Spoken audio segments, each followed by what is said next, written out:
Sir ji, how can we control diabetes in a naturopathy way? किस तरीके से हम रिवर्स कर सकते हैं?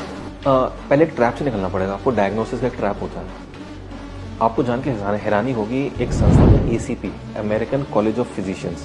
मतलब मैं आपको एविडेंस दे सकता हूँ, किताब दे सकता हूँ। एसीपी नाम याद रखिएगा, अमेरिकन कॉलेज ऑफ फिजिशियंस। ये वर्ल्ड हेल्थ ऑर्गेनाइजेशन से ज़्यादा बड़ी बॉडी है।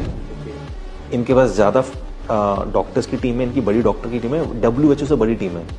इन्होंने 2018 में एक नई डायबिटीज़ गाइडलाइंस निकाली। वो किसी का 99% लोगों के पास पहुंची नहीं हो। वो गाइडलाइंस क्या थी? वो गाइडलाइंस ये थी कि अगर किसी का HbA1c 8.4 आ रहा है, वो डायबिटिक नहीं है। मतलब मोटा मोटा मान लो कि किसी का ग्लूकोज पोस्ट प्रेंडियल खाना खाने के 2 घंटे बाद वाला, इफ इट इज कमिंग 250, वो डायबिटिक नहीं है। ऐसे में खुशी की लहर दौड़नी चाहिए, बट मेडिकल फेटर्निटी में मातम छा गया। मैं नोएडा में एक ट्रैफिक में फंसा हुआ था, तो बाहर देखा तो देखा सारे डॉक्टर लोग खड़े हुए हैं, यहाँ पे ब्लैक कलर का पट्टी डाली हुई है, हम काम नहीं करेंगे, हम काम नहीं करेंगे। भाई एसीपी ने बोला है, तुम लोग खुश हो ना? Because this research was beneficial but not profitable.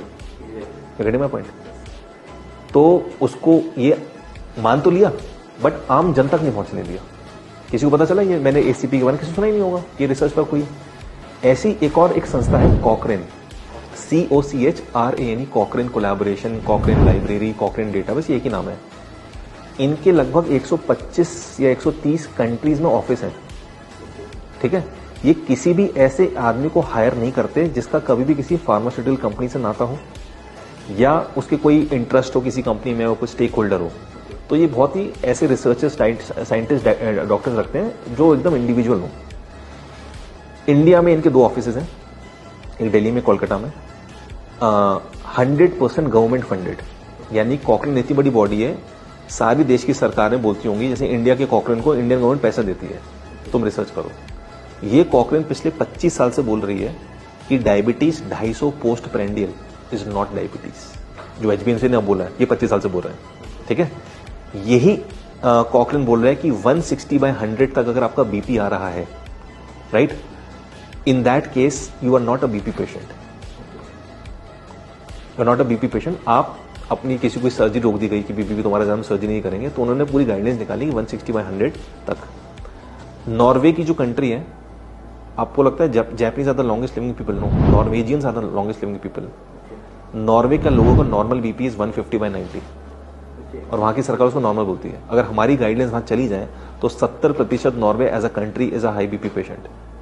ठीक है, तो ये आपको समझना होगा कि पहले ट्रैप से निकलना होगा। अच्छा, आप किसको मानोगे? आप तो बोले 140 पोस्ट पेंडेड डायबिटीज है, वो बोले, मैं बोला 250 है, कॉकरेन बोल रहे हैं। अब WHO और यूनाइटेड नेशंस ने दोनों को इक्वली रिकॉग्नाइज किया। तो अगर आप केमिस्ट की दुकान खोल के बैठे हो तो आप 140 मान लो, अगर आप पेशेंट है तो 250 मान लो। तो पहले ट्रैप से निकलना पड़ेगा ना, आप किसको मार रहे हो? और मैं तो बोला, नंबर इज नॉट समथिंग कि that should be taken consideration कि 140 ही आना चाहिए या 250 आना चाहिए। How you are feeling. मतलब मेरे पास एक पेशेंट आया 450 ग्लूकोज, बाइक चला के आया, बोला सर मेरे इतना नहीं आता है, I am normal, there is no symptoms of diabetes. तो एक ही आपका जूते का पैर 9 हो सकता है, 10 हो सकता है, मेरा 8 है, किसी का 7 हो सकता है। यू कैन नॉट से ना कि नहीं 140 कर दो बस सबकी।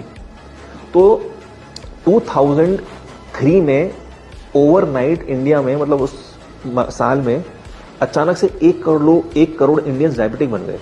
क्योंकि 1997 तक क्या होता था, हम लोग WHO को फॉलो करते थे। WHO बोलते हैं कि फास्टिंग 123 इज नॉट डायबिटीज। फिर क्या हुआ, 2003 में हमने 3 पैरामीटर्स बना दिए। फास्टिंग कर दिया 100, PP कर दिया 140, और 2010 में एक नया पैरामीटर जोड़ दिया, HbA1c। तो कहीं तो फंसोगे आप। India is 9% diabetic people, Kuwait में 18% डायबिटिक। मतलब वहां की रिच पीपल, मतलब देखो उनकी, they are making money by selling oils. वहां पे जितने भी डायबिटिक हैं कुवैतीस, अपने लास्ट के दिनों में 50% अंधे हो जाते हैं। और कहने को उनके तेल की खेती हो, जो भी उनका तेल का कारोबार है, इतना पैसा। So the point over is, India में 9% लोग डायबिटिक है, कुवैत में 18% है, right. So point over here is कि आप थ्रेशोल्ड किसको मान रहे हो? आपको वो सिम्टम्स थे कि नहीं थे? आपने एक अपॉइंटमेंट लिया और आप क्या कहते हैं, आपने देखा मेरा 145 हो गया, आप डायबिटिक घोषित हो गए। इससे जो बच गया इंसान, और जिसने नॉलेज प्राप्त कर लिया और कैसे उस ग्लूकोज को नॉर्मल लेके आना है, नो डिजीजेस, नो मेडिसिन.